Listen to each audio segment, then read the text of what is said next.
If anyone came to me and said that they wanted to do an apprenticeship, the first thing I'll do is explain what it entails. Like I said, it was very male dominated, it still is, but it doesn't mean that just because you're a female you can't get into it. There's so many avenues, there's so many options. It is a dirty job, or some people think it is, but it's not all like that, and it is very interesting. There's a big technical side of it, so I would urge females young girls to explore the avenue more.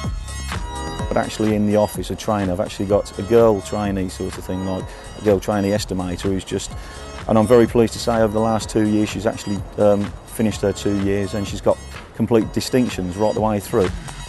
It is difficult for the apprentices to get through the area apprenticeship. It's not easy. I mean, we're expecting a high standard. They have to be very technical to get through the exams, but also it's quite a physical job, so it's a dual role, if you like. And it is difficult to get through the exams, but they all get through eventually.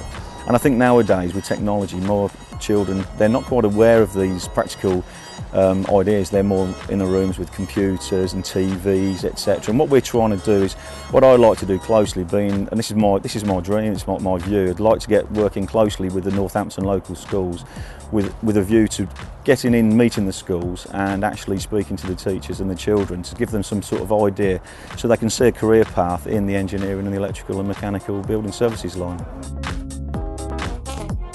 From the company point of view, it's cost effective to have the trainees.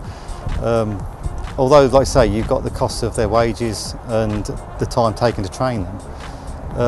You don't always need electricians on site. Sometimes a trainee's pair of hands is good enough. Generally, people's opinion of training is that it's always a cost, it's a cost, it's a cost. But don't look at it as a cost, look at it as an investment.